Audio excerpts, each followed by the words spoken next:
ॐ अज्ञानतिमिरान्धस्य ज्ञानाञ्जनशलाकया चक्षुरुन्मिलितं येन तस्मै श्रीगुरवे नमः। श्रीचैतन्यमनोभीष्टं स्थापितं येन भूतले स्वयं रूपकदा मह्यं ददाति स्वपदान्तिकं। वन्देऽहं श्रीगुरो श्रीयुतपदकमलं श्रीगुरुन् वैष्णवांश्च श्रीरूपं साग्रजातं सहगण रघुनाथान्वितं तं सजीवं साद्वैतं सावधूतं परिजनसहितं कृष्णचैतन्यदेवं श्रीराधाकृष्णपादान् सहगण ललिता श्रीविशाखान्वितांश्च।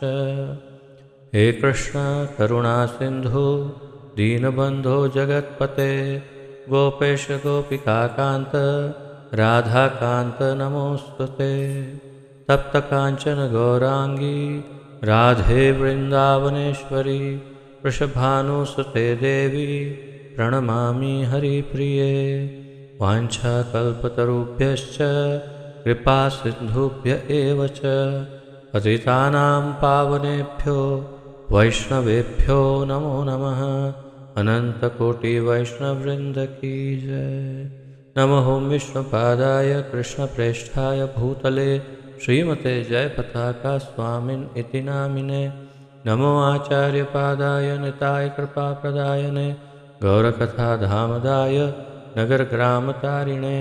नमः विष्णुपादाय कृष्णप्रेष्ठाय भूतले श्रीमते भक्तिवेदान्तस्वामिन् इति नामिने। नमस्ते सारस्वते देवे गौरवाणी प्रचारिणे निर्विशेषशून्यवादी पाश्चात्यदेशतारिणे। जय श्री कृष्ण चैतन्य प्रभु नित्यानंद श्री अद्वैत गदाधर श्रीवासादि गौरभक्तवृंद। हरे कृष्ण कृष्ण कृष्ण हरे हरे हरे राम राम राम हरे हरे। हरे कृष्ण कृष्ण कृष्ण हरे हरे हरे राम राम राम हरे हरे। हरे कृष्ण कृष्ण कृष्ण हरे हरे हरे राम राम राम हरे हरे।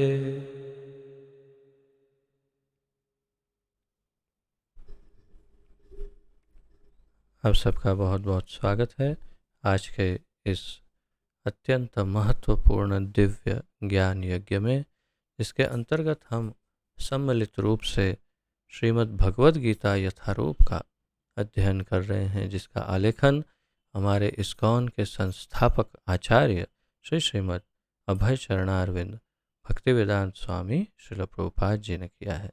श्रील प्रभुपाद की जय। 15वें अध्याय का अध्ययन जारी है। 15वें अध्याय में सर्वाधिक महत्वपूर्ण श्लोक 15 तथा 16 का हमने कल अध्ययन किया। आज 17वें श्लोक से आगे बढ़ना है, तो पुनः एक बार 15 और 16 का पुनरावर्तन करके फिर हम 17वें श्लोक से आज का अध्ययन प्रारंभ करेंगे। तो आइए पुनरावर्तन करते हैं।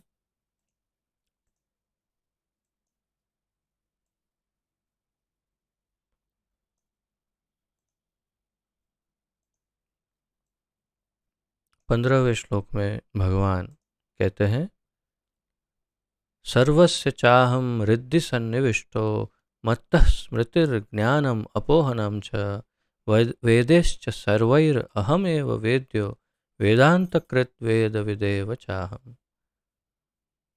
मैं प्रत्येक जीव के हृदय में आसीन हूँ और मुझसे ही स्मृति, ज्ञान तथा विस्मृति होती है। मैं ही वेदों के द्वारा जानने योग्य हूँ। निस्संदेह मैं वेदांत का संकलन करता तथा समस्त वेदों का जानने वाला हूँ। 16वें श्लोक में भगवान कहते हैं, जीव दो प्रकार के हैं। द्वा विमो पुरुषौ लोके, दो प्रकार के, क्षर च अक्षर एव च। तो जीव दो प्रकार के हैं, च्युत तथा अच्युत। भौतिक जगत में प्रत्येक जीव क्षर या च्युत होता है और आध्यात्मिक जगत में प्रत्येक जीव अच्युत या अक्षर कहलाता है।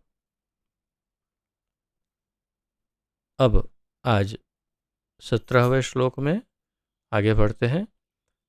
16वें श्लोक के अनुसंधान में ही 17वां श्लोक है, तो स्मरण रखिए 16वें श्लोक में भगवान कह रहे हैं कि जीव दो प्रकार के हैं, क्षर और अक्षर, और अब वे परमात्मा के विषय में जानकारी देंगे या भगवान के विषय में। तो आइए उसका उच्चारण करें फिर अध्ययन।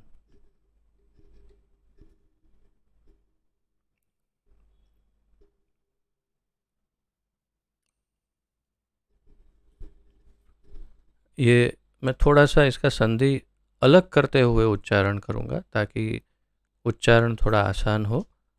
तो आप जैसे भी चाहें उसका उच्चारण कर सकते हैं। मैं थोड़ी थोड़ी संधियाँ तोड़ करके उच्चारण करूँगा।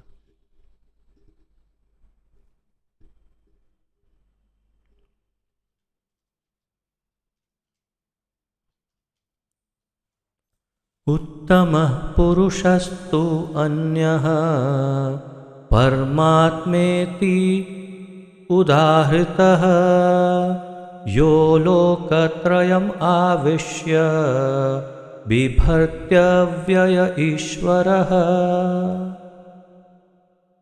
उत्तमः पुरुषस्तु अन्यः परमात्मेति उदाहृतः यो लोकत्रयम् आविश्य बिभर्त्य व्यय ईश्वरः।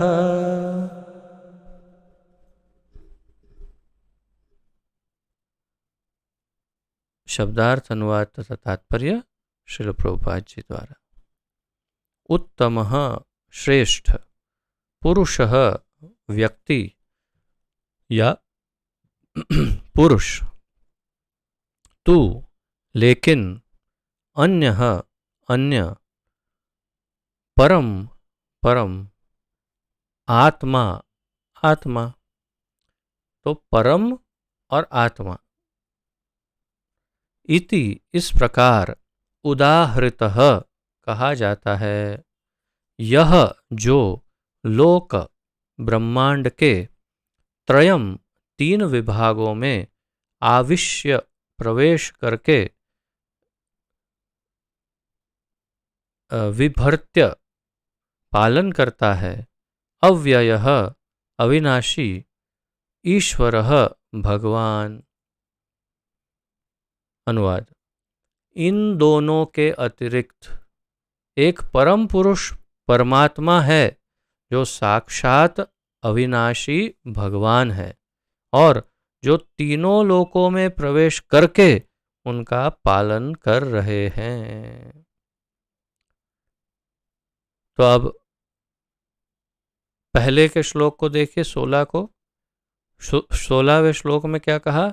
दो प्रकार के जीव हैं, क्षर और अक्षर। और अब कह रहे हैं इन दोनों के अतिरिक्त, यानी क्षर और अक्षर जीव या जीवात्मा या आत्मा के अतिरिक्त एक परम पुरुष परमात्मा है। शब्द क्या उपयोग किए भगवान ने? उत्तम, श्रेष्ठ, पुरुष यानी व्यक्ति, पुरुष, क्षमा करिए,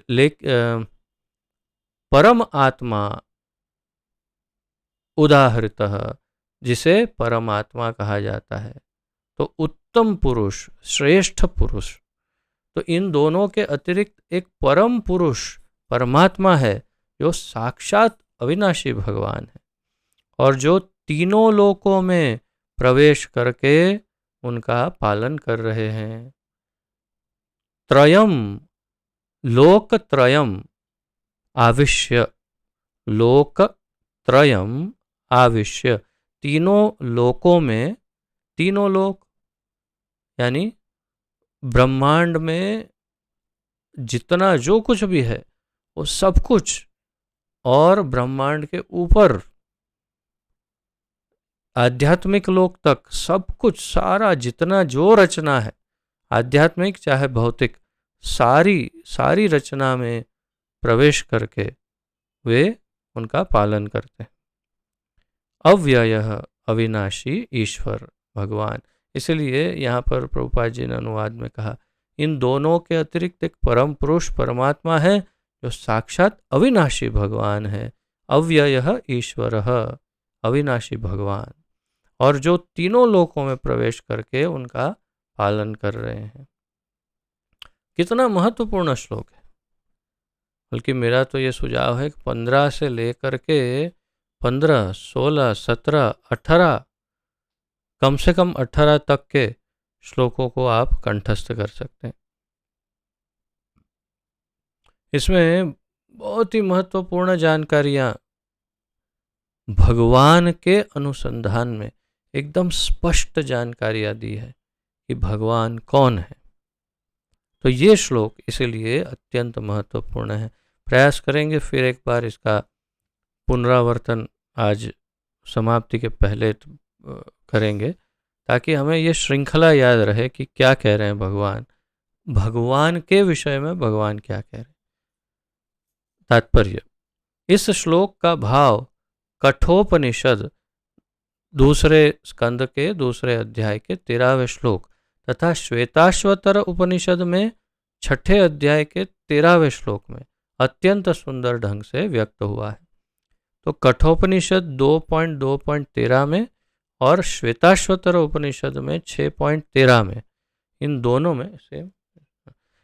दोनों में एक ही श्लोक है जो यहाँ पर बहुत सुंदर ढंग से व्यक्त हुआ। प्रभुपाद जी कह रहे हैं, वहाँ यह कहा गया है कि असंख्य जीवों के नियंता, जिनमें से कुछ बद्ध हैं और कुछ मुक्त हैं, एक परम पुरुष है जो परमात्मा है।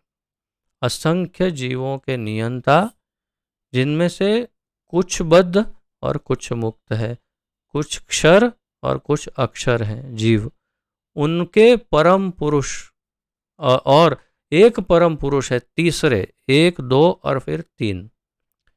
एक है क्षर जीव, एक है अक्षर जीव, और तीसरे हैं परमात्मा जो एक है। एक परम पुरुष है जो परमात्मा है। उपनिषद का श्लोक इस प्रकार है, नित्यो नित्यानाम चेतनश्चेतनानाम। प्रभुपाद जी के अत्यंत प्रिय श्लोकों में से एक है। प्रभुपाद जी ने इस श्लोक को कई बार अपने वक्तव्यों में और ग्रंथों में इसको कहा या तो इसको सुनाया, बार बार इसको रिपीट करते थे प्रभुपाद जी, क्योंकि इसमें भगवान की भगवत्ता स्पष्ट रूप से बताई गई है। नित्यो नित्यानाम चेतनः चेतनानाम। नित्य जो है, कौन नित्य है? जीवात्मा। तो सारे नित्य जीवों में सर्वश्रेष्ठ अगर कोई है जो सभी का मूल है तो वो है भगवान। और चेतन चेतनानाम, जितने चेतन जो कुछ भी है यानी जीवात्मा, तो सारे जीवात्माओं के मूल जो जहाँ से सारी चेतना उत्पन्न हुई वो कौन है? तो वो है परमात्मा। तो ये श्लोक अत्यंत महत्वपूर्ण है। सारांश यह है, प्रभुपाद जी आगे बताते हैं कि बद्ध तथा मुक्त दोनों प्रकार के जीवों में से एक परम पुरुष भगवान होता है जो उन सब का पालन करता है और उन्हें उनके कर्मों के अनुसार भोग की सुविधा प्रदान करता है। तो इस बात को स्पष्ट समझे कि सभी प्रकार के, देखिए सारांश क्या है, बद्ध तथा मुक्त दोनों प्रकार के जीव, क्षर और अक्षर, उसमें से एक परम पुरुष भगवान होता है। यानी कि वास्तव में उसमें से एक, यानी अनुवाद यहाँ पर इस प्रकार है, परंतु उसका अर्थ यह है कि इन दोनों से परे, क्षर जीव और अक्षर जीव दोनों के परे एक परमात्मा है, उसके अंदर से एक नहीं। इंग्लिश में क्या लिखा है प्रभुपाद जी ने? हम्म हम्म। ओके, इसीलिए जो उन सबका पालन करता है, किसका पालन करते हैं? भगवान क्षर का और अक्षर दोनों प्रकार के जीवों का, और उनके कर्मों के अनुसार भोग की सुविधा भी प्रदान करते हैं। तो उन्हें जैसे कर्म करते हैं वैसा भोग मिले, उसके लिए उनको सारी सुविधा, यानी कि सारी की सारी रचना, सारी सुविधा, सारी सिस्टम भगवान ही चला रहे हैं। वह भगवान परमात्मा रूप में सबके हृदय में स्थित है। सर्वस्य चाहम हृदय सन्निविष्टो ईश्वर सर्वभूतानां हृदयेश अर्जुन तिष्ठति। जो बुद्धिमान व्यक्ति उन्हें समझ सकता है वही पूर्ण शांति लाभ कर सकता है, अन्य कोई नहीं। जो बुद्धिमान व्यक्ति उन्हें समझ सकता है वो पूर्ण शांति लाभ कर सकता है। जन्म कर्म च मे दिव्यम एवं यो वेत्ति तत्वतः त्यक्त्वा देहं पुनर्जन्म नैति। जो भगवान को जन्म और कर्म को समझता है वो तो जीवन मुक्ति हो जाता है, और जो बुद्धिमान व्यक्ति ये सब समझ लेता है वो शांति को भी प्राप्त कर सकता है, अन्य कोई नहीं। जैसे अपि चेद सुदुराचारो भजते मां साधुरेव स मंतव्य इत्यादि। फिर नच तस्मान मनुष्य, क्षमा करिए, फिर कहते हैं साधुरेव स मंतव्य सम्यक व्यवसितो ही सह क्षिप्रम भवति धर्मात्मा शाश्वत शांतिम निगच्छति। कौन? सुदुराचारो, अत्यंत दुराचारी व्यक्ति। क्यों? भजते माम अनन्य भाग। तो जो बुद्धिमान व्यक्ति भगवान को भजता है वो दुराचारी भी हो तो शाश्वत शांतिम निगच्छति, उसे शाश्वत शांति, हम स्थायी रूप से हमेशा हमेशा के लिए शांति मिलती है। यहाँ प्रभुपाद जी वही कह रहे हैं, वही पूर्ण शांति लाभ कर सकता है, अन्य कोई नहीं। फिर 18वें श्लोक में देखते हैं भगवान क्या कहते हैं।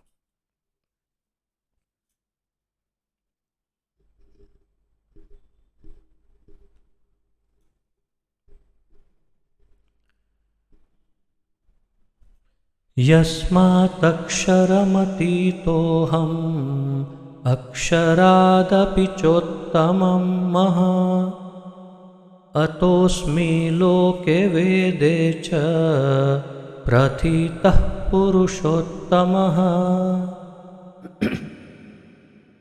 यस्मात्क्षरमतीतोऽहम् अक्षरादपि चोत्तमः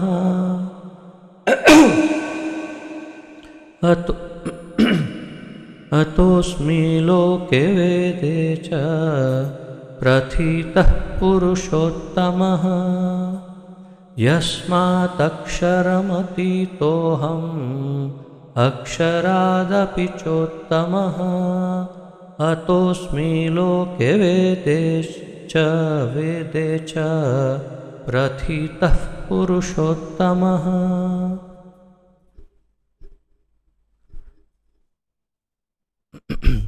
पूरा एक शब्द और फिर एक छोटा शब्द, इसका जब संधि विग्रह करेंगे तो बहुत सारे शब्द इसमें से बनेंगे जो हमें शब्दार्थ से पता चलेंगे।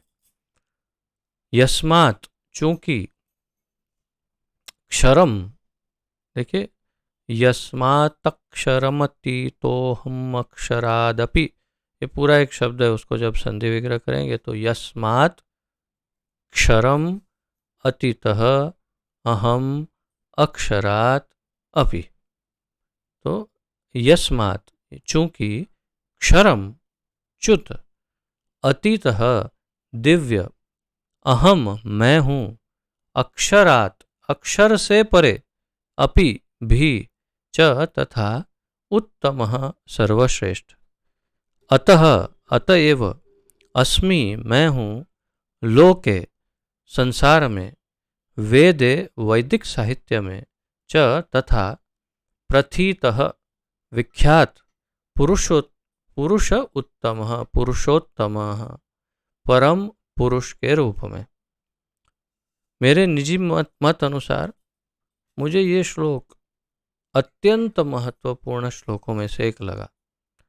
मुझे लगा कि ये श्लोक निश्चित रूप से कंठस्थ करना ही चाहिए, इसलिए क्योंकि इस श्लोक में प्रभुपाद जी बताएं, इसमें और आगे और एक श्लोक 19 भी, तो इसमें भगवान एकदम स्पष्ट रूप से अपनी भगवत्ता को घोषित करते हैं, घोषणा करते हैं, अनाउंसमेंट, कि वे स्वयं परम भगवान हैं और सबसे ऊपर है। ऐसे और भी श्लोक हैं हमने देखे, लेकिन इस श्लोक में भी वे अपनी भगवत्ता को घोषित करते हैं। अनुवाद में देखते हैं। भगवान कह रहे हैं, चूंकि मैं क्षर तथा अक्षर दोनों के परे हूं और मैं सर्वश्रेष्ठ हूं, अतएव मैं इस जगत में तथा वेदों में परम पुरुष के रूप में यानी पुरुषोत्तम के रूप में विख्यात हूं। भगवान क्या कह रहे हैं? चूंकि मैं क्षर तथा अक्षर दोनों के परे हूं, यानी कि जीवात्माओं से परे। क्षर जीवात्मा चाहे अक्षर हो, सभी जीवात्माओं के परे हूं और मैं सर्वश्रेष्ठ हूं। भगवान ये कह रहे हैं, इतना स्पष्ट। यहां पर आप श्लोक में देखेंगे तो उत्तमः सर्वश्रेष्ठ कह रहे हैं। अतएव मैं इस जगत में तथा वेदों में यानी इस संसार में और वेदों में उन्हें क्या कह के पुकारा जाता है? पुरुषोत्तम, पुरुषोत्तम या परम पुरुष के रूप में मैं विख्यात हूं। भगवान अब अपना परिचय स्पष्ट दे रहे हैं कि मैं ही वो परम भगवान हूं जिसको सर्वश्रेष्ठ माना गया है और क्षर तथा अक्षर से परे। अब देखिए तात्पर्य, भगवान कृष्ण से बढ़कर कोई नहीं है, न तो बद्ध जीव न मुक्त जीव। चाहे नित्य बद्ध हम सब जीव हो, ब्रह्मा जी से लेकर लास्ट जो भी होगा उस जीव तक, हम में से कोई भी, हम सब बद्ध है, ब्रह्मा जी भी बद्ध है, तो प्रश्न ही नहीं। लेकिन मुक्त जीव जितने वैकुंठ में है, गोलोक में है, वो भी सारे जीव जो नित्य मुक्त है, उन सब से बढ़कर भगवान है। अतएव वे पुरुषोत्तम हैं, प्रभुपाद जी बता रहे हैं। अब यह स्पष्ट हो चुका है कि जीव तथा भगवान व्यष्टि है। एक बात तो एकदम स्पष्ट हो गई कि हम दोनों ही एक व्यक्ति है, व्यक्तित्व है हमारा, यानी सारे जीव एक एक व्यक्ति है और भगवान भी एक व्यक्ति है। अंतर इतना ही है कि जीव चाहे बद्ध अवस्था में रहे या मुक्त अवस्था में, वह शक्ति में भगवान की अकल्पनीय शक्तियों से बढ़कर नहीं हो सकता। तो चाहे हम जीव बद्ध अवस्था में, इस माया में बद्ध अवस्था में रहे, चाहे मुक्त अवस्था में रहे, वैकुंठ आदि में, गोलोक में या कहीं भी, हम कहीं भी रहे, कैसे भी हो, लेकिन हम भगवान की अकल्पनीय शक्तियों से बढ़कर नहीं हो सकते। यह सोचना गलत है कि भगवान तथा जीव समान स्तर पर है। यह सोचना गलत है। भगवान ने पहले भी तो कई बार कहा, मत्तः परतरम नान्यत किंचिद अस्ति धनंजय, मुझसे ऊपर और कोई है ही नहीं। अहम आदिर्हि देवानाम महर्षिणाम च सर्वश, मैं सबका आदि हूँ और सभी मुझसे ही उत्पन्न होते। ऐसा तो कई श्लोक, अलग अलग श्लोकों में कई कई बार कहा भगवान, इसमें भी स्पष्ट कर दिया। लेकिन अगर कोई सोचता हो फिर भी कि भगवान और हम सेम हैं, तो यहाँ और एक श्लोक में कह दिया। तो इसलिए प्रभुपाद जी कह रहे हैं कि यह सोचना गलत है कि भगवान तथा जीव समान स्तर पर हैं या सब प्रकार से एक समान है। आत्मा सो परमात्मा, यह बात संपूर्ण रूप से गलत है। ये बात गलत है, ये बात सत्य नहीं है। कभी भी आत्मा तथा परमात्मा एक समान नहीं होते।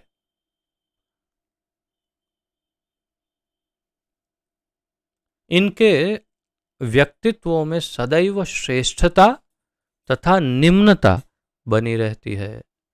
व्यक्तित्व में श्रेष्ठता, श्रेष्ठता किसके पास है? भगवान के पास संपूर्ण श्रेष्ठता है भगवान के व्यक्तित्व में।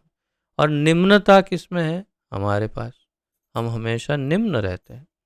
उत्तम शब्द अत्यंत सार्थक है, प्रभुपाद जी कह रहे हैं। इसीलिए यहाँ उत्तम शब्द का प्रयोग किया भगवान ने कि मैं सर्वोत्तम हूँ, भगवान से बढ़कर कोई नहीं है। लोके शब्द, आगे प्रभुपाद जी कह रहे हैं, लोके शब्द पौरुष आगम में यानी स्मृति शास्त्र में के लिए आया है, जैसा कि निरुक्ति कोश में पुष्टि की गई है। निरुक्ति कोश एक डिक्शनरी, शब्दकोश जिसे कहते हैं, ऐसा संस्कृत डिक्शनरी निरुक्ति कोश, उसमें भी लिखा गया है, लोक्यते वेदार्थो अनेन, वेदों का प्रयोजन स्मृति शास्त्रों में विवेचित है। वेदों का प्रयोजन स्मृति शास्त्रों में विवेचित है। भगवान के अंतर्यामी परमात्मा स्वरूप का भी वेदों में वर्णन हुआ है। भगवान का जो अंतर्यामी रूप है उसका वर्णन भी वेदों में है। निम्नलिखित श्लोक वेदों में यानी छांदोग्य उपनिषद 8.12.3 में कहा गया है, काफी लंबा है। तावदेश संप्रसादोस्मा छरीरा समुत्थाय परम ज्योतिरूपम समपद्य स्वेन रूपेणाभि निष्पद्यते स उत्तमः पुरुषः। उत्तम पुरुष की व्याख्या की है छांदोग्य उपनिषद में। उत्तम पुरुष या परम पुरुष या पुरुषोत्तम किसे कहते हैं? क्या कहा है? शरीर से निकलकर परम आत्मा का प्रवेश निराकार ब्रह्म ज्योति में होता है, तब वे अपने इस आध्यात्मिक स्वरूप में बने रहते हैं। यह परम आत्मा ही परम पुरुष कहलाता है। तो परमात्मा जैसे शरीर से निकल करके फिर निराकार ब्रह्म में स्थित हो जाता है और वो अपने आध्यात्मिक स्वरूप में बना रहता है, और वही परम पुरुष कहलाता है या परमात्मा कहलाता है। इसका अर्थ ये हुआ कि परम पुरुष अपना आध्यात्मिक तेज प्रकट करते तथा प्रसारित करते रहते हैं। परम पुरुष अपना आध्यात्मिक तेज प्रकट भी करते हैं और सर्वत्र प्रसारित करते हैं, और यही चरम प्रकाश है जिसे हम ब्रह्म ज्योति भी कहते हैं। उस परम पुरुष का एक स्वरूप है अंतर्यामी परमात्मा। उस परम पुरुष भगवान का एक स्वरूप, एक रूप है अंतर्यामी परमात्मा, जो सबके हृदय में बैठते हैं। भगवान सत्यवती तथा पराशर के पुत्र रूप में अवतार ग्रहण कर व्यास देव के रूप में वैदिक ज्ञान की व्याख्या करते हैं। अब 19वां श्लोक, जो ये भी जैसे मैंने कहा कंठस्थ करने में 15, 16, 17, 18 और 19, इन पांचों श्लोकों को आप निश्चित, ये 19वां भी बहुत ही उत्तम श्लोक है, इसे भी निश्चित कंठस्थ करना चाहिए। तो आप सब इसका अवश्य ध्यान करें। आइए उसका उच्चारण करते हैं और अध्ययन।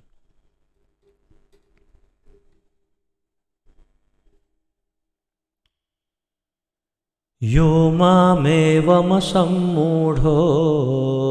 जानाति पुरुषोत्तमं स सर्वविद् भजति मां सर्वभावेन भारत। यो मामेवमसम्मूढो जानाति पुरुषोत्तमं स सर्वविद् भजति मां सर्वभावेन भारत। शब्दार्थ: यह जो माम मुझको एवं इस प्रकार असम्मूढ़ संशय रहित जानाति जानता है पुरुषोत्तम पुरुषोत्तम भगवान सह वह सर्ववित् सब कुछ जानने वाला। सर्ववित् वित्त यानी जानना या ज्ञान प्राप्त करना, जिससे वेद, तो वित्त यानी सब कुछ जानने वाला। भजति भक्ति करता है, माम, ये देखिए शब्द भजति एकदम स्पष्ट है, भजति माम मुझको, सर्वभावेन सभी प्रकार से, भारत हे भरतपुत्र। अनुवाद: जो कोई भी मुझे संशय रहित होकर पुरुषोत्तम भगवान के रूप में जानता है वह सब कुछ जानने वाला है। अतएव हे भरतपुत्र, वह व्यक्ति मेरी पूर्ण भक्ति में रत होता है। अब देखिए, आप यदि 17वें श्लोक से देखें तो पहले कह दिया एकदम स्पष्ट रूप से कि भगवान मैं ही हूं, और क्षर और अक्षर से भी परे। फिर 18 में ये स्पष्ट कर दिया, हमारे सामने ये उन्होंने बता दिया कि क्षर और अक्षर दोनों से मैं श्रेष्ठ तो हूँ, लेकिन वेदों में और इस जगत में मैं पुरुषोत्तम के नाम से विख्यात भी हूँ। और अब इस 19वें श्लोक में स्पष्ट कर रहे हैं, जो कोई भी मुझे संशय रहित होकर पुरुषोत्तम भगवान के रूप में जानता है वह सब कुछ जानने वाला है। अतएव हे भरतपुत्र, वह व्यक्ति मेरी पूर्ण भक्ति में रत होता है। इस पर तो मंथन बहुत जरूरी है, जितना हो सकता है इस पर आप जितना गहरा जा सकते हैं गोता लगाइए, बहुत ही जरूरी बात है ये। भगवान कह रहे कि जो कोई भी मुझे संशय रहित होकर, संशय शंका, डाउट, शंका के बिना, बिना संशय के कोई शंका नहीं होनी चाहिए। अब कैसे होगी शंका? अब 15वें अध्याय में आप देखिए, विशेष रूप से 15वें श्लोक से लेकर के आप देखेंगे तो ये तो स्पष्ट हो गया कि भगवान कौन है। तो संशय रहित होकर पुरुषोत्तम भगवान के रूप में जानता है जो मुझे। भगवान कह रहे हैं कि मुझे पुरुषोत्तम, पुरुष उत्तम, यानी हर प्रकार के क्षर अक्षर सभी जीवों यानी पुरुषों से भी उत्तम भगवान के रूप में संशय रहित होकर जो मुझे जानता है वह सब कुछ जानने वाला है। आगे प्रभुपाद जी तात्पर्य में कहेंगे कि उसे कोई वेद पढ़ने की जरूरत नहीं, उसे अन्य क्षमा करें, उसे अन्य कोई ज्ञान प्राप्त करने की आवश्यकता ही नहीं है। जिसने इतना ज्ञान ले लिया कि पुरुषोत्तम भगवान कृष्ण है, या कृष्ण पुरुषोत्तम भगवान है, सर्वेश्वर भगवान है, उसको और कुछ जानने के लिए शेष नहीं है। यहाँ यही कह रहे हैं, वह सब कुछ जानने वाला है, वो सब जान लेता है। अतएव हे भरतपुत्र, हे अर्जुन, वह व्यक्ति करता क्या है? फिर भगवान कहते हैं वह व्यक्ति मेरी पूर्ण भक्ति में रत हो जाता है या होता है, और ऐसा व्यक्ति मेरा भक्त भी होता है। तो उल्टा देखे तो जो पूर्ण भक्ति में रत है वो ये जानता है कि कृष्ण ही परम पुरुषोत्तम है, और उसे कोई शंका नहीं होती, और इसलिए वो सब कुछ जानता है, उसे और कोई जानने की और कुछ आवश्यकता नहीं। तात्पर्य, जीव तथा भगवान की स्वाभाविक स्थिति के विषय में अनेक दार्शनिक उहापोह करते हैं।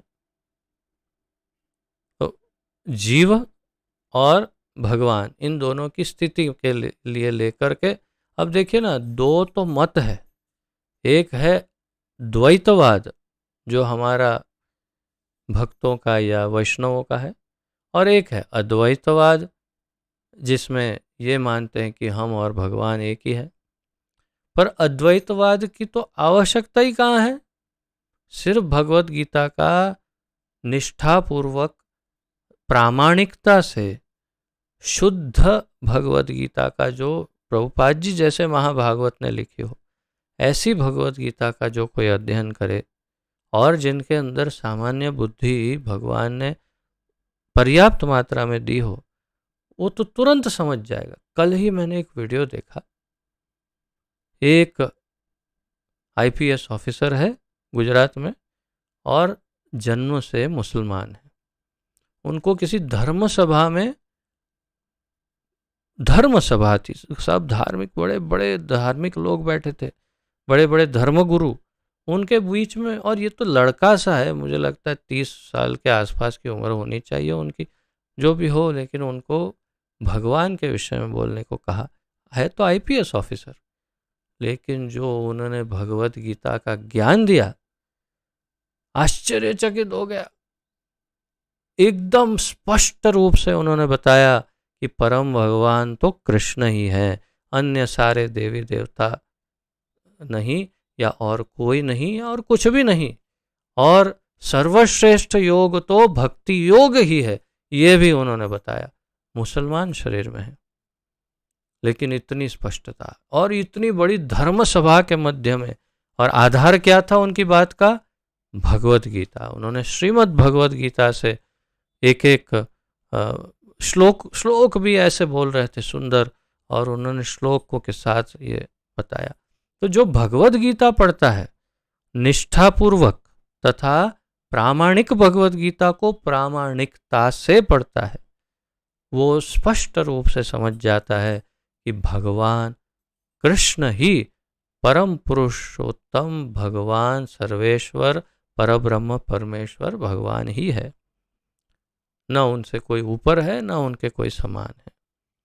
तो यहाँ पर इतना स्पष्ट बता दिया, प्रभुपाद जी कह रहे हैं इस श्लोक में भगवान स्पष्ट बताते हैं कि जो भगवान कृष्ण को परम पुरुष के रूप में जानता है, वही सारी वस्तुओं का ज्ञाता है। ये समझो कि उसे सभी कुछ ज्ञात हो गया। अपूर्ण ज्ञाता परम सत्य के विषय में केवल चिंतन करता जाता है। जिसके पास पूरा ज्ञान नहीं, वो केवल कल्पना करता है, चिंतन करता है परम सत्य के विषय में, लेकिन जानकारी नहीं होती। जबकि पूर्ण ज्ञाता समय का अपव्यय किए बिना सीधे कृष्ण भावनामृत में लग जाता है।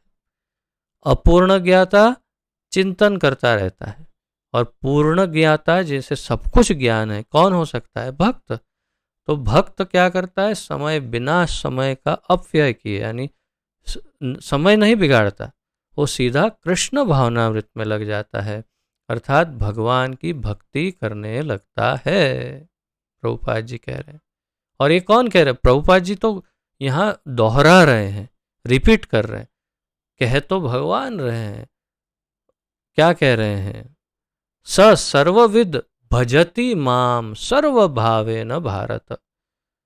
सर्वविद, वो सब कुछ जानने वाला, भजति माम, मेरी भक्ति में लग जाता है, सर्वभावेन भारत, हर तरह से पूर्ण भक्ति में प्रभुपाद जी ने अनुवाद किया, पूर्ण भक्ति में लग जाता है। तो एकदम स्पष्ट है कि भक्ति योग। प्रभुपाद जी आगे बताते हैं, संपूर्ण भगवत गीता में पग पग पर इस तथ्य पर बल दिया गया है। और हमने देखा कई बार भगवान ने ये सब बातें बताई, फिर भी भगवत गीता के ऐसे अनेक कट्टर भाष्यकार हैं जो परमेश्वर तथा जीव को एक ही मानते हैं। दुर्भाग्यशाली है अत्यंत कि वो फिर भी इतना पढ़ने पर भी जीव को भगवान के समान मानते हैं। उनके उन पर दया आती है, अत्यंत दयनीय स्थिति है।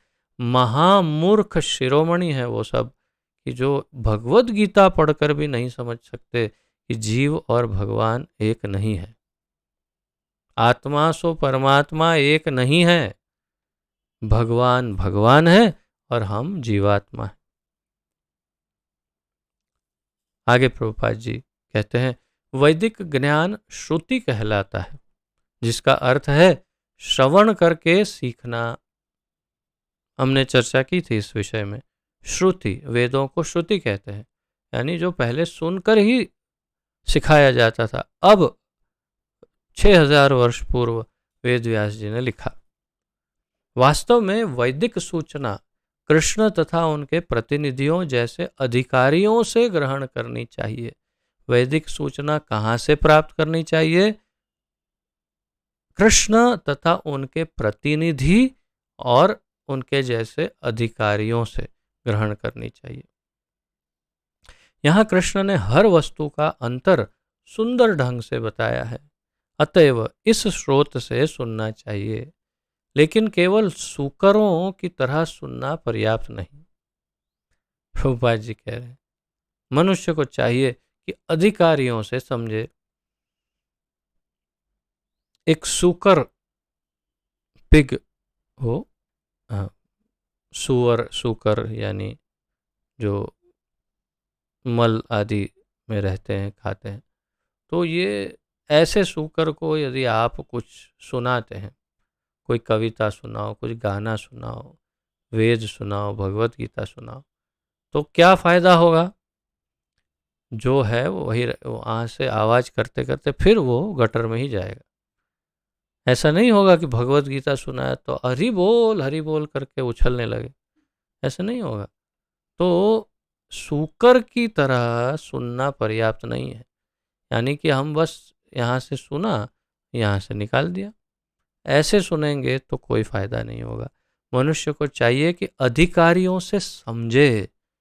जो गुरु शिष्य परंपरा में जो अधिकारी है, ऐसे गुरुजनों से इसे समझे।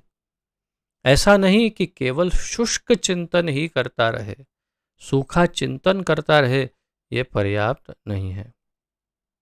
मनुष्य को विनीत भाव से भगवत गीता से सुनना चाहिए कि सारे जीव सदैव भगवान के अधीन हैं। जो भी इसे समझ लेता है वही श्री कृष्ण के कथन अनुसार वेदों के प्रयोजन को समझता है, अन्य कोई नहीं समझता। प्रभुपाद जी कह रहे हैं, जो ये समझ लेता है, क्या? पहले तो मनुष्य को विनीत भाव से, विनम्र होकर के भगवत गीता से सुनना चाहिए। विनम्रता अर्थात जो भगवत गीता में कहा वो स्वीकार करना चाहिए, और फिर ये सुनना चाहिए कि सारे जीव सदैव भगवान के अधीन हैं, कोई जीव भगवान नहीं। जो भी ये समझ लेता है वही कृष्ण के कथन अनुसार वेदों के प्रयोजन को समझता है। भगवान ने क्या कहा? सह सर्ववित् सर्वभावेन, सर्ववित् और जानाति पुरुषोत्तम, और कहा स सर्ववित्, सब कुछ जानने वाला, भजति माम। तो यहाँ प्रभुपाद जी भी वही कह रहे हैं कि जो भी इसे समझ लेता है वही कृष्ण के कथनानुसार वेदों के प्रयोजन को समझता है, अन्य कोई नहीं समझ सकता। प्रभुपाद जी आगे बताते हैं, भजति शब्द अत्यंत सार्थक है। भजति शब्द, मैंने भी आपसे निवेदन किया था श्लोक में, ध्यान दीजिए कि भजति शब्द है, तो भजति शब्द अत्यंत सार्थक है। कई स्थानों पर भजति का संबंध भगवान की सेवा के अर्थ में व्यक्त हुआ है। तो भजति का अर्थ यदि कोई सामान्य व्यक्ति करेगा तो कहेगा भक्ति या भजन। तो भजन और भक्ति का अर्थ क्या है? तो कहेगा कि करताल उठाओ, हारमोनियम ले लो, मृदंग ले लो और गाओ, भजन करो, आरती करो, पूजा करो। नहीं, भगवान की सेवा का अर्थ है भक्ति। भक्ति का अर्थ है भगवान की निजी सेवा, अर्थात उनकी हर प्रकार से सेवा। तो भगवान की सेवा के अर्थ में भजति शब्द का संबंध व्यक्त हुआ है, प्रभुपाद जी कह रहे। यदि कोई व्यक्ति पूर्ण कृष्ण भावनामृत में रत है, अर्थात भगवान की भक्ति करता है, तो यह समझना चाहिए कि उसने सारे वैदिक ज्ञान को समझ लिया है। अगर कोई व्यक्ति पूर्ण कृष्ण भावनामृत में, यानी पूरा कृष्ण भक्त है, और विशेष रूप से जैसे हमारी श्री कृष्ण भावनामृत आंदोलन में जैसा इस्कॉन में हमें प्रशिक्षण दिया जाता है, वैसा जीवन जी रहा है, तो अर्थात भगवान की भक्ति करता है, प्रभुपाद जी कह रहे हैं, तो यह समझना चाहिए कि उसने सारा वैदिक ज्ञान समझ लिया है। उसने, ये स्वयं भगवान ने इसकी पुष्टि की, हमने देखा कि उसे सब कुछ, सारा ज्ञान है, उसे और कोई ज्ञान प्राप्त करने की आवश्यकता नहीं है, भगवान ने कहा। वैष्णव परंपरा में यह कहा जाता है कि यदि कोई कृष्ण भक्ति में लगा रहता है, तो उसे भगवान को जानने के लिए किसी अन्य आध्यात्मिक विधि की आवश्यकता नहीं रहती, और कोई आवश्यकता ही नहीं है अगर वो भक्ति मार्ग में है। तो भगवान की भक्ति करने के कारण वह पहले से लक्ष्य तक पहुंचा रहता है। जैसे ही भक्ति की, वो लक्ष्य तक तो पहले ही पहुंच गया, तो अब ज्ञान प्राप्त करके क्या फायदा होगा? ये वैसी बात हो गई कि कोई डॉक्टर है, अब आप उससे कहो कि आप ऐसा करिए, 5वीं कक्षा में आप क्या पढ़े थे बताइए। वो बोलेगा कि हाँ, थोड़ा बहुत 2-4 चीज़ें याद है, बाकी याद नहीं। तो क्या, तो फेल हो। आप ऐसा करिए, फिर से 5वीं कक्षा पढ़िए। तो भाई पहली कक्षा, दूसरी, चौथी, 5वीं, 10वीं, 12वीं कक्षा तक पढ़ना क्यों है? डॉक्टर बनने के लिए। डॉक्टर बन गया है तो 5वीं कक्षा क्यों पढ़नी है? वैसी बात है कि जो भक्त बन चुका है कृष्ण का, उसको फिर वेदों को क्यों पढ़ना है? कैसे कहा, कहाँ कहा भगवान ने? आप 18वें श्लोक में देखिए, 18 और 17वें श्लोक में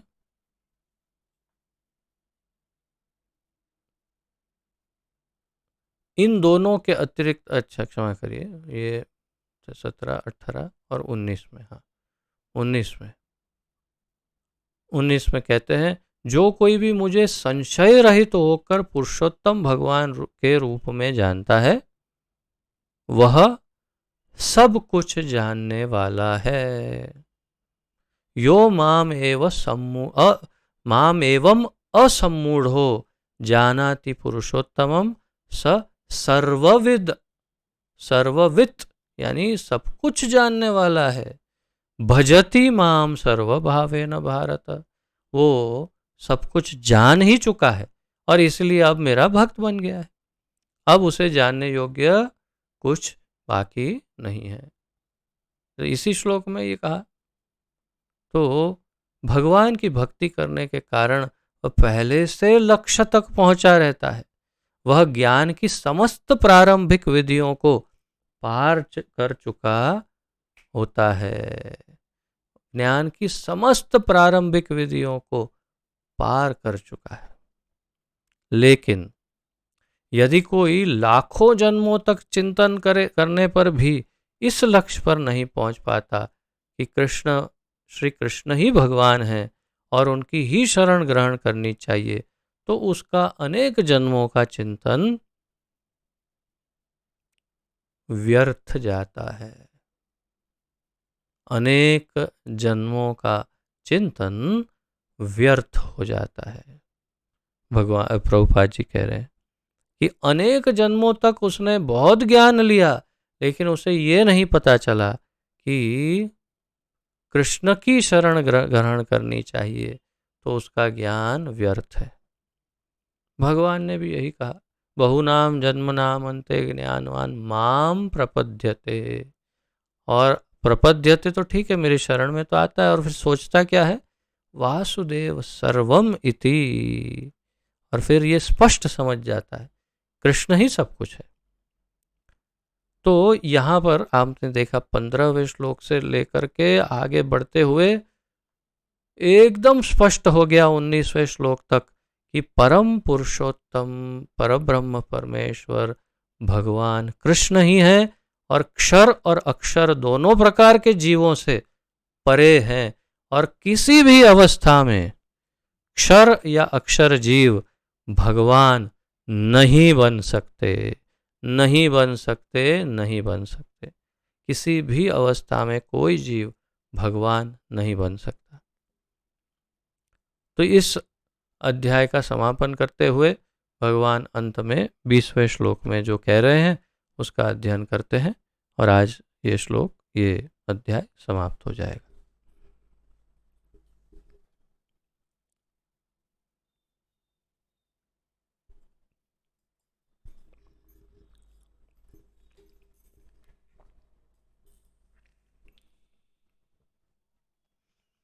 इति गुह्यतमं शास्त्रम् इदमुक्तं मया नघ एतद्बुद्ध्वा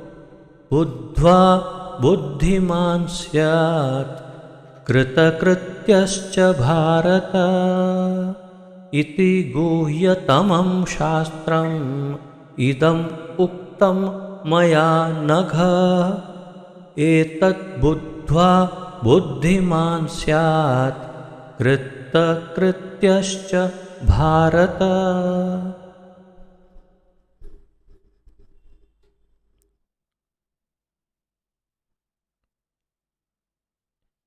शब्दार्थ, इति इस प्रकार, गुह्यतमम सर्वाधिक गुप्त, शास्त्रम शास्त्र, इदम यह, उत्तमम या क्षमा करें उक्तम है, यहाँ पर उक्तम प्रकट किया गया, उक्त यानी बोला गया, तो उक्तम यानी प्रकट किया गया या बोला गया, मया मेरे द्वारा, अनघ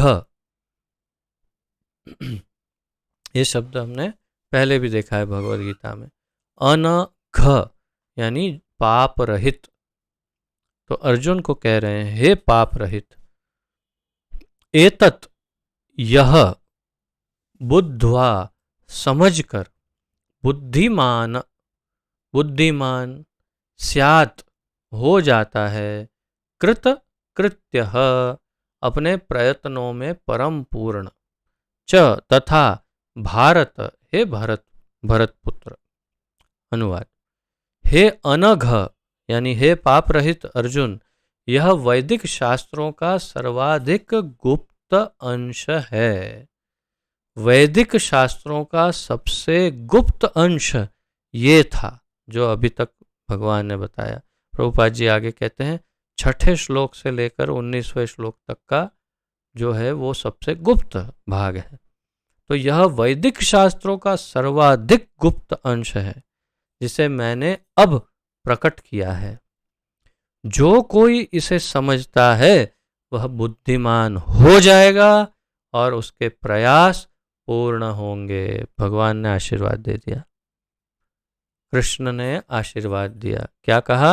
घोषणा की कि हे पाप रहित अर्जुन, ये वैदिक शास्त्रों का सर्वाधिक गुप्त अंश है, ये जो मैंने बताया अभी तक, और जिसे मैंने अब प्रकट किया है, यानी कि अब तक ये प्रकट नहीं था, गुप्त था वेदों में, जो मैंने प्रकट करके सामने दे दिया। और जो कोई इसे समझता है, यदि आपने 15वें अध्याय को अच्छे से समझा है, तो वह बुद्धिमान हो जाएगा। देखिए कितनी बड़ी घोषणा कर रहे हैं भगवान। अगर हम में बुद्धि नहीं होगी अब तक, मुझ में तो नहीं थी निश्चित है, लेकिन अब आशा है कि वो दिव्य बुद्धि शायद प्राप्त होगी। शायद क्यों, भगवान ने कहा।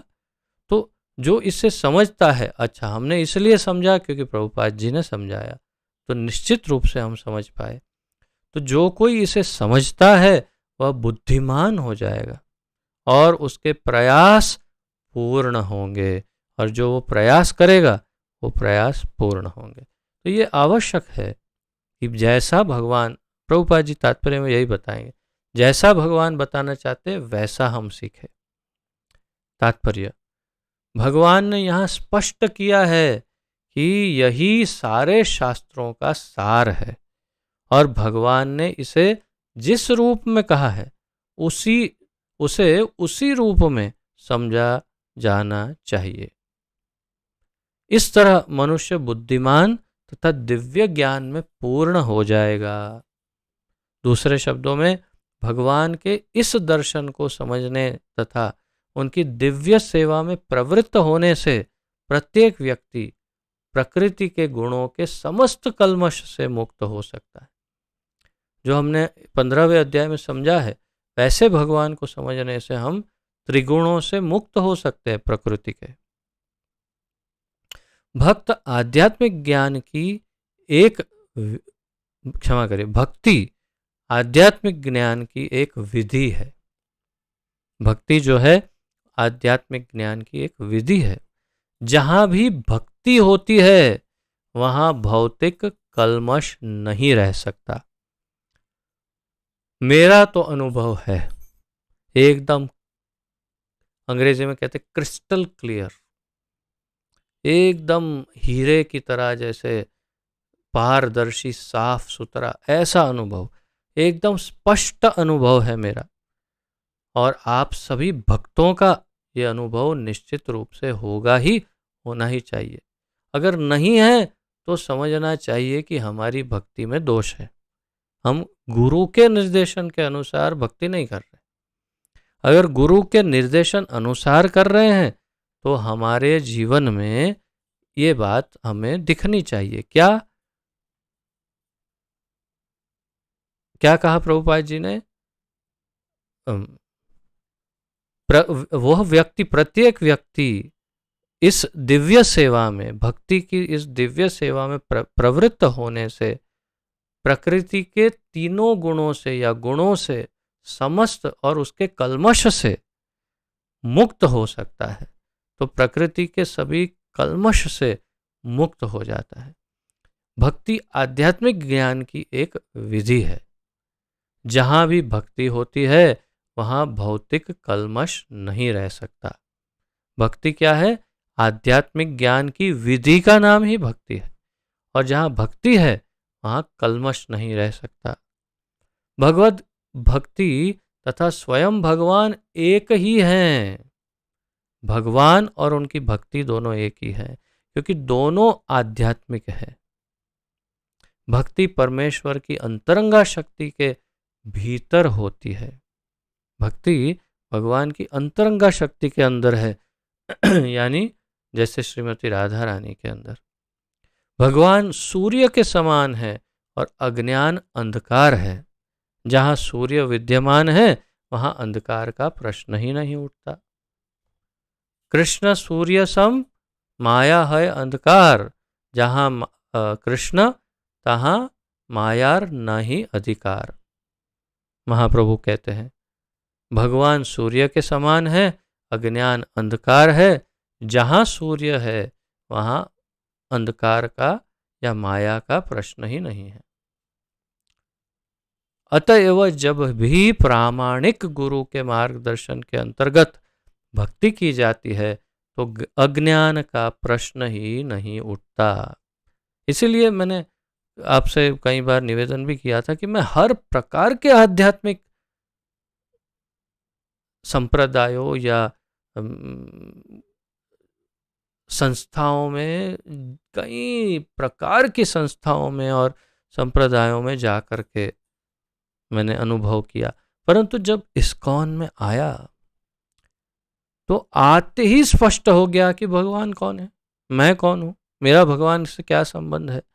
मुझे क्या करना चाहिए, सुखी रहने के लिए क्या करना चाहिए, क्या, और जब ट्राई किया तो सुख मिला, और शाश्वत शांति, शाश्वत सुख, ये सब का अनुभव हुआ। तब समझ गया कि ये ही बिल्कुल परफेक्ट विधि है और यही परफेक्ट सत्य है। बाकी सब, क्षमा करें बाकी सब, लेकिन बाकी सारे मार्ग या तो अधूरे हैं या फिर छलावा है। बिल्कुल स्पष्ट बात है ये। चाहे कितनी भी बड़ी बड़ी बातें क्यों ना करते हो, लेकिन छलावा है। क्योंकि अनुभव देखो, क्या आपको शाश्वत शांति है, क्या आपको शाश्वत आनंद का अनुभव हो रहा है? अगर नहीं तो आप किसी गलत जगह पर हो, या तो फिर वहाँ ज्ञान अधूरा है। तो यहाँ पर इसीलिए प्रभुपाद जी ने कहा, अतएव जब भी प्रामाणिक गुरु के मार्गदर्शन के अंतर्गत भक्ति की जाती है तो अज्ञान का प्रश्न ही नहीं उठता। प्रत्येक व्यक्ति को चाहिए कि इस कृष्ण भावनामृत को ग्रहण करे और बुद्धिमान तथा शुद्ध बनने के लिए भक्ति करे। जब तक कोई कृष्ण को इस प्रकार नहीं समझता, किस प्रकार नहीं समझता, प्रत्येक व्यक्ति को चाहिए कि इस कृष्ण भावनामृत को ग्रहण करे और बुद्धिमान तथा शुद्ध बने। तो जब तक कोई बुद्धिमान और शुद्ध बनकर कृष्ण भावनामृत को नहीं स्वीकार करता और भक्ति में प्रवृत्त नहीं होता, तब तक सामान्य मनुष्य की दृष्टि में कोई कितना बुद्धिमान क्यों ना हो, वह पूर्णतया बुद्धिमान नहीं है। प्रभुपाद जी ने अच्छी भाषा में कहा कि वह पूर्णतया बुद्धिमान नहीं है। अगर और स्पष्ट कहते तो यही कह देते कि वो महामूर्ख है, चाहे वो कितना भी बुद्धिमान दिखाई क्यों ना देता हो। क्योंकि बुद्धि तो वही है जो कृष्ण की शरण में ले जाए, अन्य सब दुर्बुद्धि या बुद्धि का अभाव है। एकदम स्पष्ट बात। आगे प्रभुपाद जी कहते हैं, जिस अनघ शब्द से अर्जुन को संबोधित किया गया वह सार्थक है। अनघ अर्थात हे निष्पाप का अर्थ है कि जब तक मनुष्य समस्त पाप कर्मों से मुक्त नहीं हो जाता, तब तक कृष्ण को समझ पाना कठिन है। येषां तु अंतगतम पापम जनानां पुण्य कर्माणाम ते द्वंद्व मोह निर्मुक्ता भजन्ते माम दृढ़व्रता। भगवान ने भी कहा, भगवत गीता में हमने देखा। तो जब तक उसका पाप नहीं जाता तब तक कृष्ण को समझ पाना मुश्किल है। इसलिए हमारी कृष्ण भावना में हम पहले 4 नियम पालन करने के लिए आग्रह करते हैं। उसमें मांसाहार नहीं करना, जिसमें प्याज और लहसुन भी खाने के लिए मना करते हैं, ताकि निष्पाप हो। जब निष्पाप होंगे तो कृष्ण को समझ पाएंगे। उसे समस्त कल्मश, समस्त पाप कर्मों से मुक्त होना होता है, तभी वह समझ सकता है। लेकिन भक्ति इतनी शुद्ध तथा शक्तिमान होती है कि एक बार भक्ति में प्रवृत्त होने पर मनुष्य स्वतः निष्पाप हो जाता है। हाँ, अगर पाप कर्म जारी न रखे, साथ में चालू न रखे, तो भक्ति में लगने से अपने आप ही निष्पाप हो जाता है मनुष्य। आगे बताते हैं, शुद्ध भक्तों की संगति में रहकर पूर्ण कृष्ण भावनामृत में भक्ति करते हुए कुछ बातों को बिल्कुल ही दूर कर देना चाहिए। शुद्ध भक्तों की संगति में रहकर, संग किसका करे? भक्तों का, वो भी शुद्ध भक्तों का संग करे और पूर्ण कृष्ण भावनामृत में भक्ति करते हुए कुछ बातों को बिल्कुल ही दूर कर देना चाहिए। कौन सी बातों को दूर कर देना चाहिए? सबसे महत्वपूर्ण बात जिस पर विजय पानी है वह है हृदय की दुर्बलता। हृदय की दुर्बलता पर विजय प्राप्त करनी चाहिए। पहला पतन प्रकृति पर प्रभुत्व जताने की इच्छा के कारण होता है। पहले तो हम पतन होकर हम यहाँ आए इस भौतिक जगत में, माइक जगत में, माया के जगत में। क्यों? क्योंकि हम प्रकृति पर अपना प्रभुत्व जमाना चाहते। इस तरह मनुष्य भगवान की दिव्य प्रेमा भक्ति को त्याग देता है। दूसरी हृदय की दुर्बलता है कि जब कोई अधिकाधिक प्रभुत्व जताने की इच्छा करता है तो वो भौतिक पदार्थ के स्वामित्व के प्रति आसक्त हो जाता है। पहली दुर्बलता क्या है? स्वामित्व जताने की इच्छा। दूसरी दुर्बलता क्या बताई प्रभुपाद जी ने? जब कोई अधिकाधिक प्रभुत्व जताने की इच्छा करता है कि बहुत तीव्र इच्छा हो जाए उसे, तो वह भौतिक पदार्थ के स्वामित्व के प्रति आसक्त हो जाता है। आसक्ति हो जाती है, पहले इच्छा हुई फिर आसक्ति हो गई। ये दूसरी दुर्बलता हृदय की। इस संसार की सारी समस्याएं इन्हीं हृदय की दुर्बलताओं के कारण है। इस अध्याय के प्रथम 5 श्लोक में हृदय की इन्हीं दुर्बलताओं से अपने आप को मुक्त करने की विधि का वर्णन हुआ। तो पहले 5 श्लोक में हृदय की दुर्बलता दूर करने का फॉर्मूला दिया, और छठे श्लोक से अंतिम श्लोक तक पुरुषोत्तम योग की विवेचना हुई। तो पुरुषोत्तम योग हमें छठे श्लोक से प्रारंभ होकर के 20वें श्लोक तक प्राप्त हुआ। इस प्रकार श्रीमद् भगवद गीता के 15वें अध्याय पुरुषोत्तम योग का भक्ति वेदांत तात्पर्य पूर्ण हुआ। इति पंचदशोध्यायः, 15वां अध्याय यहाँ पर समाप्त हुआ, पूर्ण हुआ। और 16वें अध्याय का अध्ययन कल से प्रारंभ करेंगे, जिसका शीर्षक है दैवी तथा आसुरी स्वभाव। तो आज के इस अध्ययन में यदि किसी का कोई प्रश्न, जिज्ञासा, उत्कंठा आदि हो, प्रस्तुत कर सकते हैं।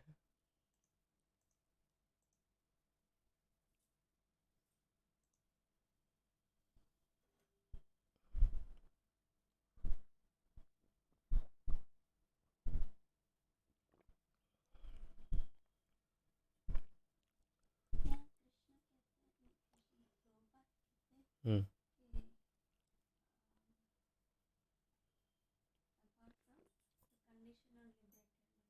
हम्म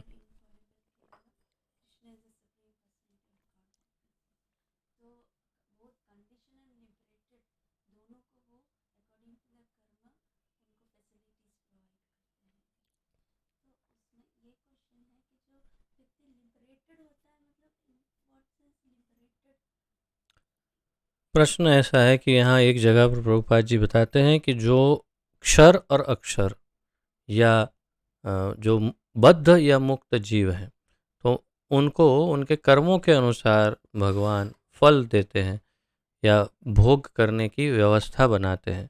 तो ये प्रश्न ऐसा है कि जो मुक्त है तो वो किस प्रकार मुक्त है,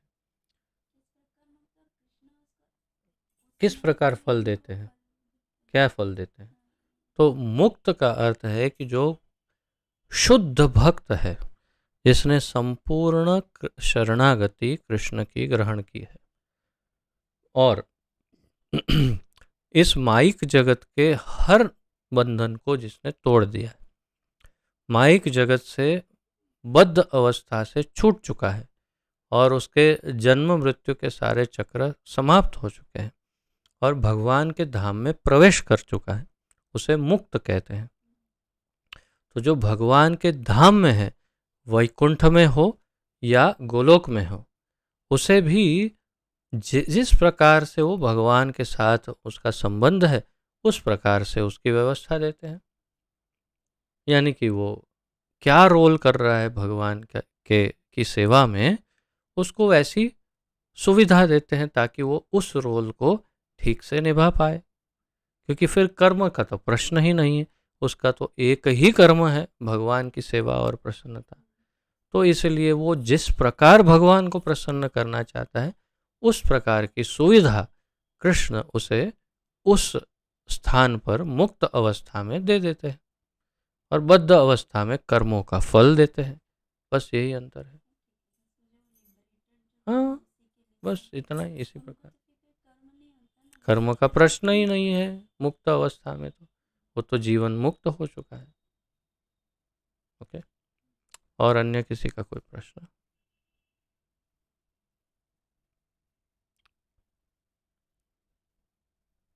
ठीक है, तो विराम लेते हैं। पतित पावन जगत गुरु श्रील प्रभुपाद की जय। पतित पावन गुरुदेव की जय। निताय गौर प्रेमानंदे। हरि हरि बोल। आप सबका बहुत बहुत धन्यवाद तथा आप सबको दंडवत प्रणाम। हरे कृष्णा।